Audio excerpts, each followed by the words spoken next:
Okay, gentlemen, Smart Insole, go ahead and introduce yourselves. Hello, my name is Syed Mustafa. My name is Alex Boyatang. I'm Jeremiah Tumanello. We are presenting our senior design project, the Smart Insole, a wireless gait monitoring pressure distribution device. Gait is a measure of a person's ability to walk or run. It involves the coordination and balance of muscles which allow the body to move forward. And instability in gait can lead to various health-related problems and issues. In a 1992 article by Hart, he talked about how people taking shorter strides are more likely to be suffering from a heart disease compared to people taking normal steps. This is one of the many reasons why gait analysis is very crucial, as it helps provide posture and walking related data to the user. The gait analysis provides important medical measure of a person's posture and their style of movement and walking. It can help pinpoint areas where most pressure is applied on the foot, which can later be used to identify problems related to fatigue, nerve damage, poor balance, spasticity. Traditionally, gait analysis is performed in labs and hospitals. It also does not provide ideal daily measurements that can contribute to natural movements. The image here shows the simple strides of forward motion when walking. The heel, foot flat, and push-off are the key readings that should be taken when analyzing, since that is where most of the pressure is applied when walking. This is the gait curve. The pink corresponds to the left foot and blue is to the right. Point A is the heel strike, where most pressure is applied on the heel, and graph reads the highest mean pressure. This is followed by foot flat, where pressure is distributed throughout the foot, hence decreasing the mean pressure. C is the push-off point, where all the pressure is in the foot front part of the foot, and X as a lift, again increasing the mean pressure. The Smart Insole is a wireless device that allows the user to collect their data of gait in real time and analyze it for themselves without the need to go to a lab and get tested. The device is a virtual sole print that uses 15 force-sensitive resistors to give precise and accurate measurements of the gait.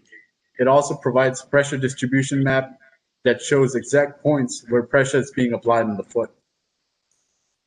The advantages of using the wireless Smart Insole compared to the traditional gait analysis are that it is designed for comfort and ability to endure long walks and runs.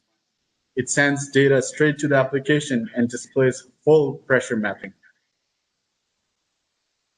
The Smart Insole will use Interlink FSR 402 UX. We will use ESP32 microcontroller to collect data and communicate wirelessly to computer applications. We also have the 3.7 lithium-ion battery for portability. We then use Visual Studio and Arduino IDE to create a PC-based application to display pressure mapping of the foot and gait curve.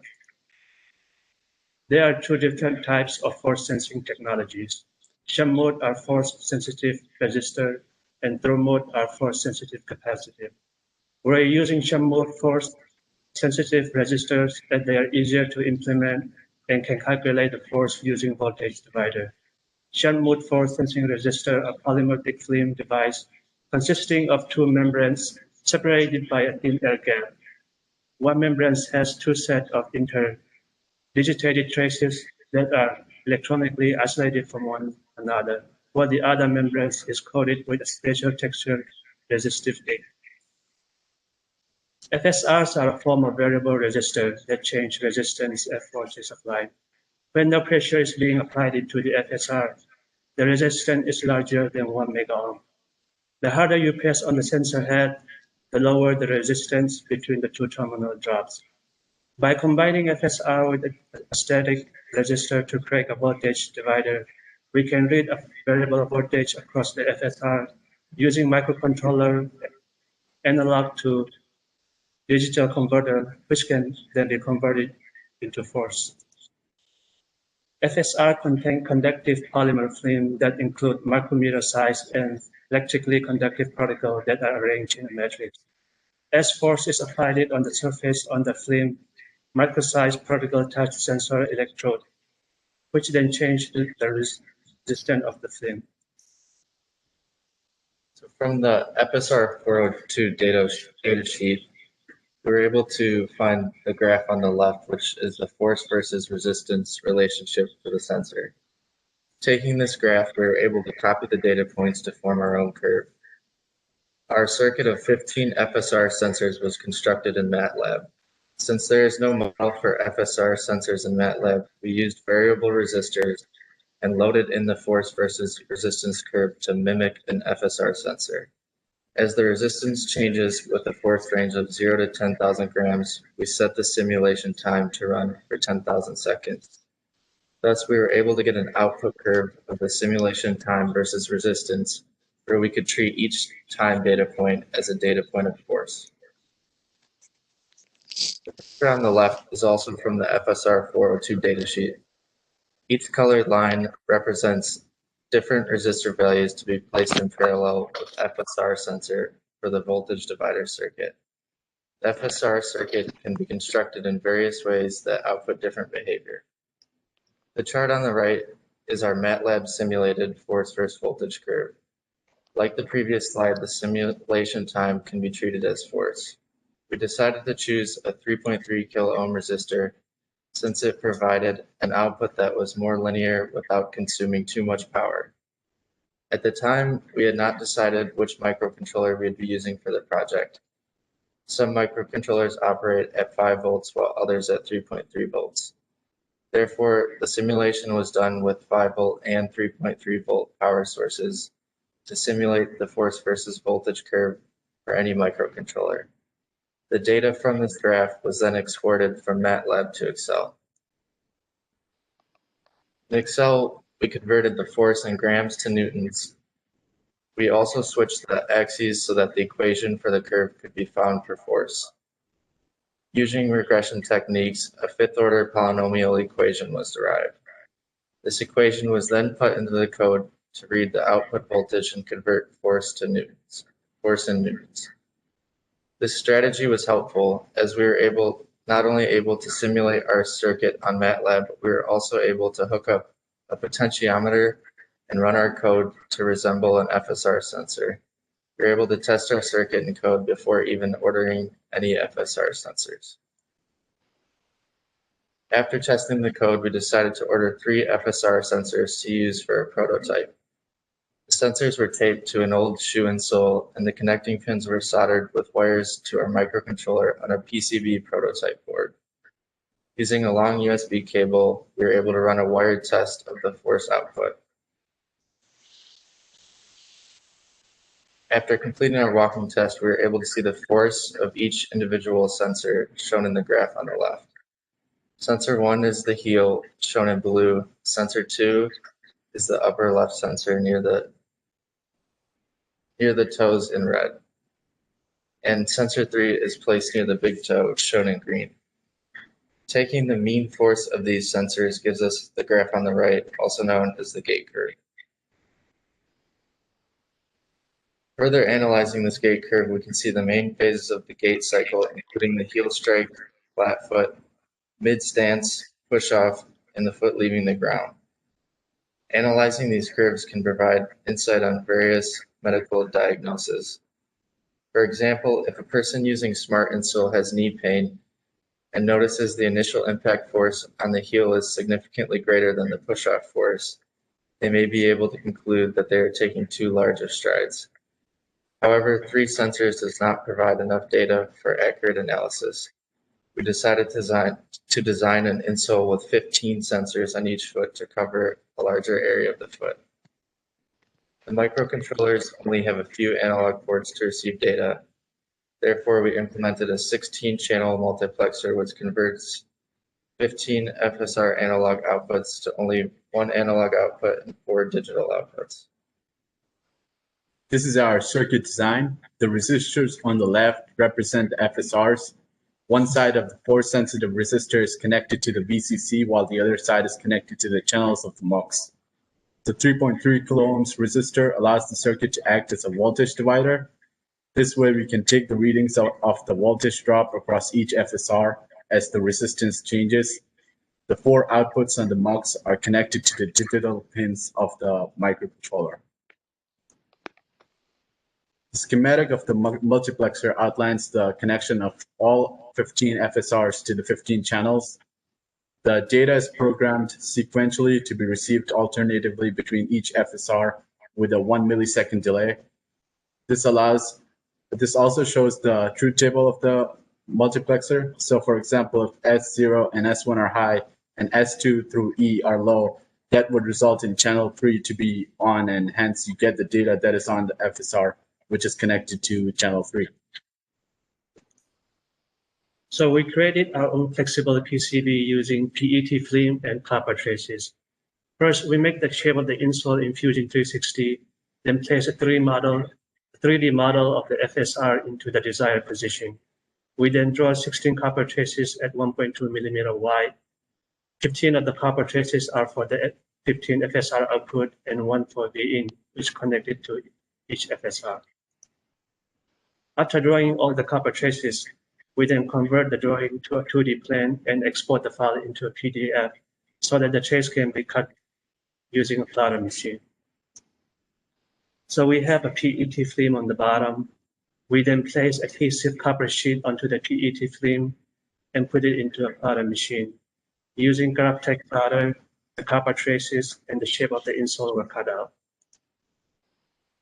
The left is a picture of a flexible PCB insole after going through the GraphTech plotter machine, and the copper traces were not exposed yet. On the right, we have a picture of the flexible PCB insole after removing excessive copper, which then exposed the copper traces.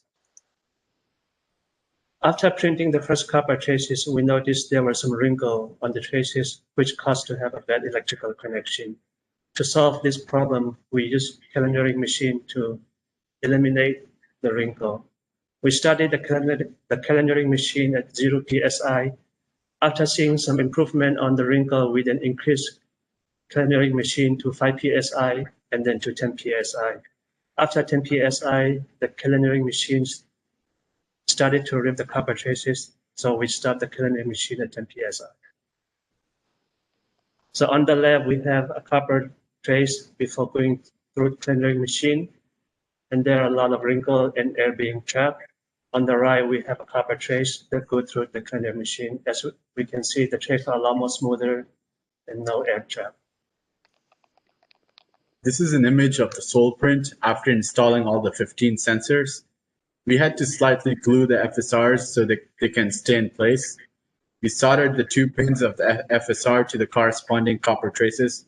The pins were then connected to the VCC and the channel of the MUX. Another important step was the lamination.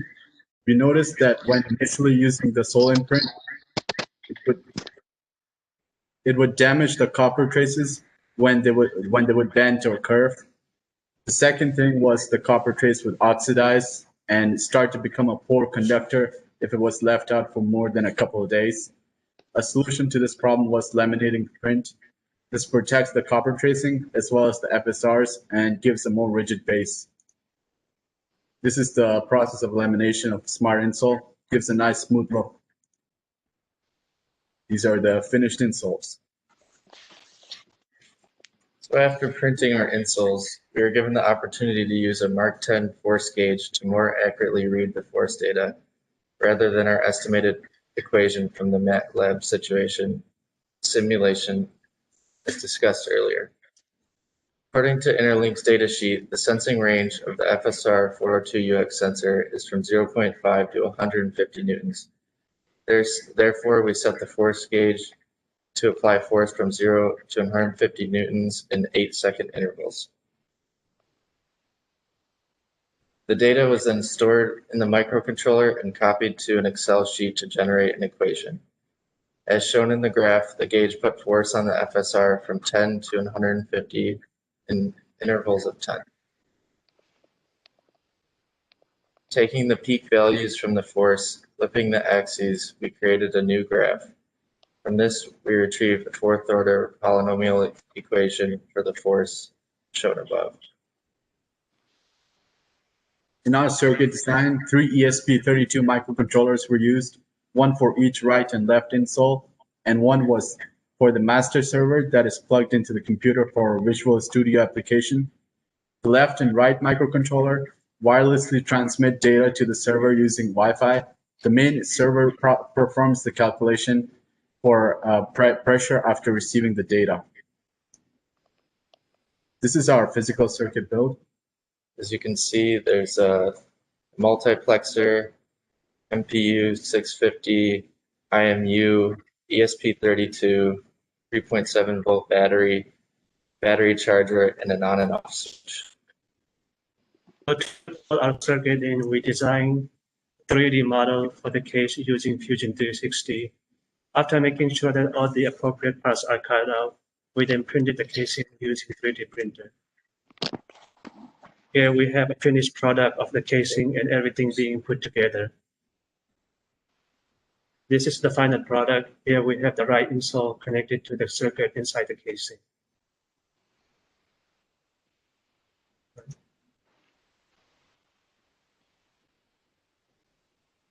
This is a picture of putting the insole inside the shoes. So after some testing, we noticed that the data are more consistent when we place the Smart Insole under the normal insole. This is everything being put together on the shoes. We then tested our gait curve simulation. Unfortunately, our left insole ripped, the copper trace ripped on the VCC trace. Therefore, we could only run the test with the right insole. As you can see, like the gait curve before, you have the heel strike, flat foot, mid stance, push off, and toe off. We plan to reprint another left insole and continue creating gait curves and analyzing the data. We also added the feature of 3D Imu Visualization. This was created using the Processing 3 software. Our goal is to continue this portion of the project so that a 3D CAD model of an insole, shoe, or foot can be displayed rather than the rectangular box. This is a layout of our pressure mapping application that was made using Windows Forms on Visual Studio with C#. The insole on the left is what is displayed when the left foot is not connected. Each color represents the zones that each FSR sensor covers. Multiple data points were assigned to each FSR to give the pressure map a more visual, appealing look. While the master server ESP32 is plugged into the computer, data from the left and right insoles are sent to the master and read on the serial port. For the application, you simply connect to whichever COM port the device is connected to, and the application will start. It also displays the numerical value of the force and average force for each sensor. The average time to calculate average force can be set from 1 to 30 seconds. The insole on the right is connected and in use, showing a person leaning forward and placing pressure on the front of their foot and toes. The force shows blue at 0 newtons and goes up to red at 130 newtons and above. Here's a video example of the application being used in real time.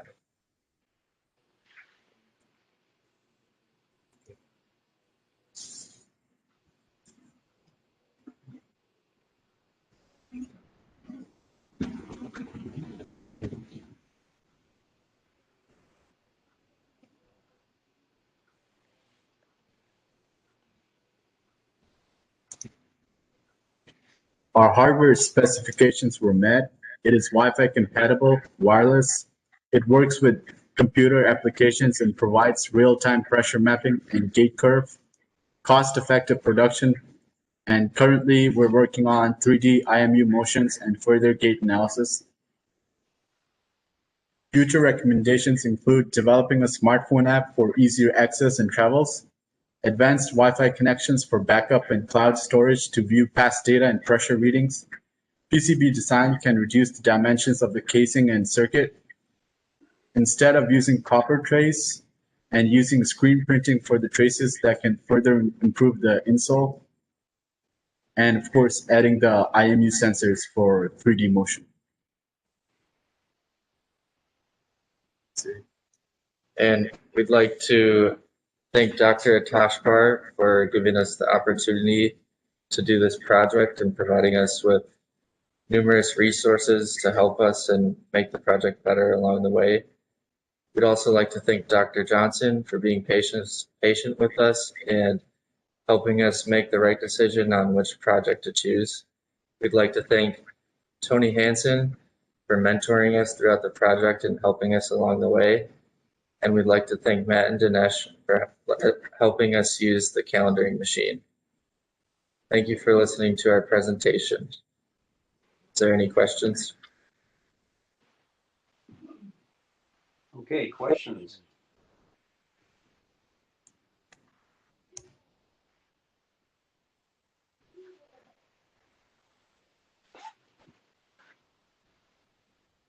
Actually, yes, I have a question. Go ahead. As for the sensor placements, were those optimized for like maximum data acquisition? Like, were they placed specifically where they're at right now for a reason? Yeah, those are the main points that have pressure when walking.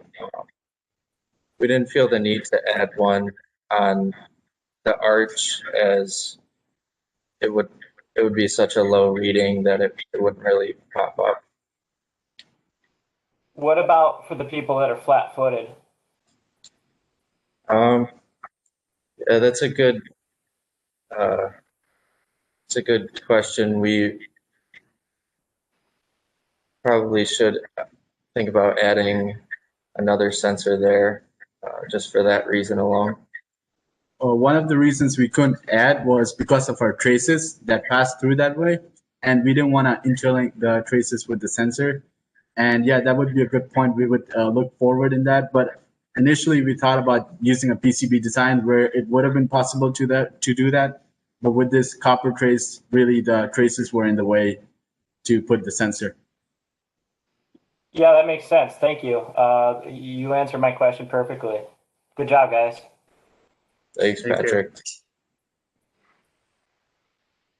Anybody else? If not, this concludes the 67th ECE Senior Design Project presentation for fall 2020. Thank you very much for attending, and we will see you next semester. Thank you. Thank you. All right. And I got to shut the recording off. Good job, guys. Thank you, Dr. Thank you. Ashford.